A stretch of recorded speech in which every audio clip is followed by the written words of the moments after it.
All right, so the question is, how long should you paper trade for before moving to a live account? I believe that you should paper trade until you have refined your trade plan, right? Because you don't know what you don't know. As a new trader, you start trading, obviously, and you start running into scenarios that you would have never been able to anticipate until you've actually ran into them, right? Like you don't know what you don't know, and that applies to everything in life, including trading. And the key point to that is, you're going to be put in these different scenarios that you just would have never expected to be in until you've put the screen time in and you understand phases of the market. So I think paper trading serves a few valuable purposes. Valuable purpose number one, of course, is refining the trade plan itself, getting screen time in without risking any money, right? So that allows you to create the trade plan, refine the trade plan, create the checklist, the whole 9 yards when it comes to the approach to the market. Secondly, the next component to paper trading would be setting a goal, right? Like you can open a paper trading account on every brokerage. They offer it. TradingView is probably one of the easiest ways to do it, the least expensive. You don't have to even, deposit a penny, all right? You could just open a charting account very inexpensively and connect a paper trading supplied broker, which allows you basically to paper trade for, the cost of the platform itself. In doing that, now you need to set a goal, right? You can start off with a paper trading account, whatever size you want it to be. You can adjust it accordingly. You could say, I want to generate $20,000, right? Or I want to take $100,000 paper account and I want to paper trade till it reaches 200,000, right?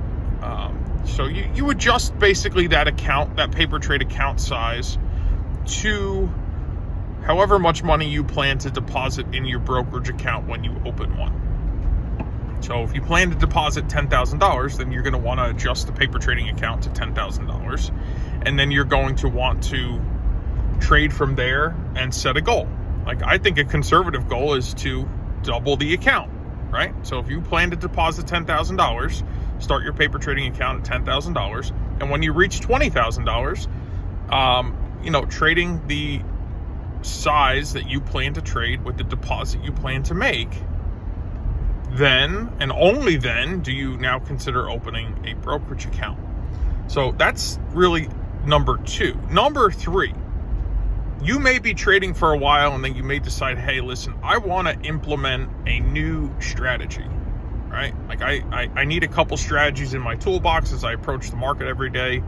I need a trending strategy. I need a reversal strategy. I need whatever, right? Like whatever you plan to create. Every time you create a new approach to the market, you should be paper trading that approach until you again prove that approach profitable. Because if you can't approve the approach profitable, and you can't prove yourself, more importantly, able to profitably enter, manage, exit, and then also do the same, even avoiding bad setups, that you can't get that paper account to double, then clearly that's not a strategy for you. So those are kind of the three ways I think that paper trading can be helpful to a trader.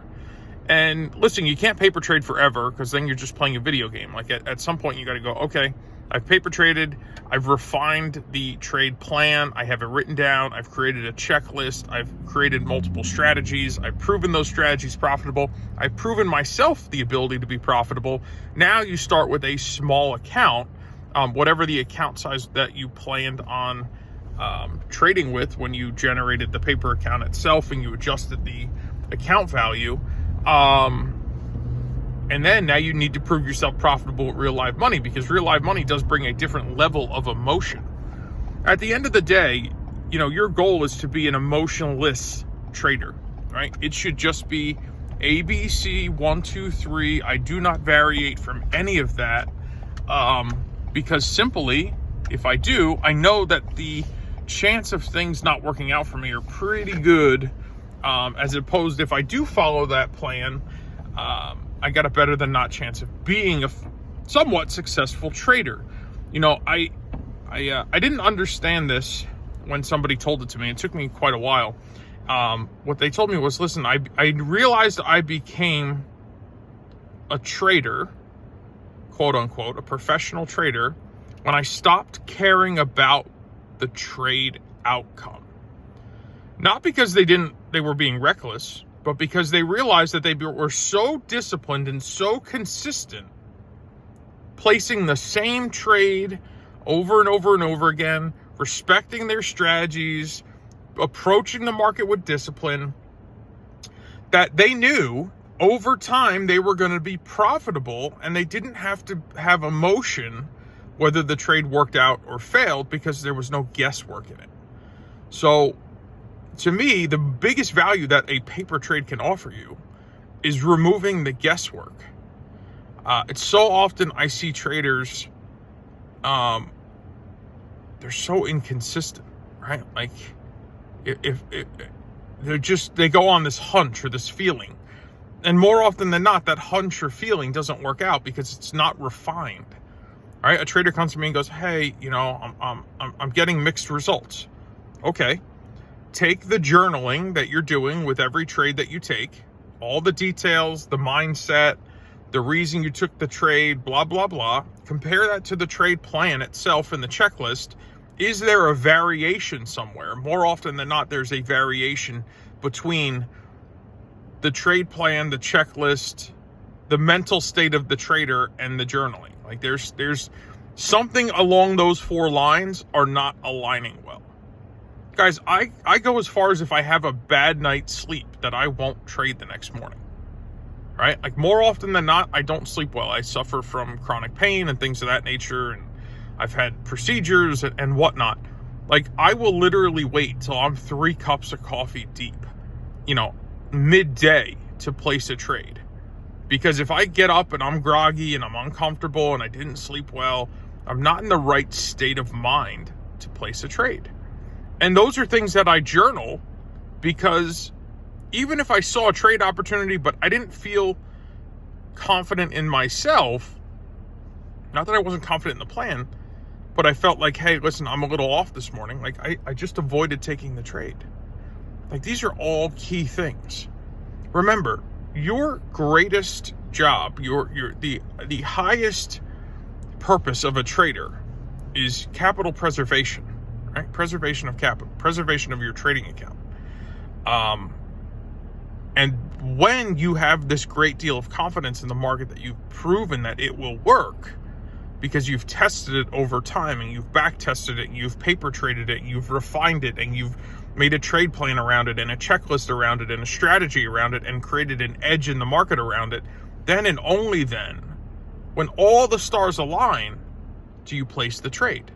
It's not a guessing game of, oh, it worked out, or oh, it didn't work out, or oh, I was lucky this time. No, that doesn't work. That's not sustainable, right? So I just encourage you to think long and hard. I encourage you, every time you plan to change something, to use the tool of paper trading, set a goal, crush the goal, and then go to the market with the exact same approach that you went to the market paper trading. There is no greater experience to be had as a trader than live market screen time, right? I trade with my traders. I mean, it's 15 hours a week. It's 60 hours a month. Because that investment of them pouring the time and effort into that screen time is the only thing that's going to build the experience for them to become consistent, disciplined, successful, and profitable traders. So if this content was helpful to you, if you enjoyed it, I ask you to like it. I encourage you to subscribe to the channel. It helps me reach other traders to help them get over the hurdles that I have personally suffered. God bless, guys. I'll see you soon.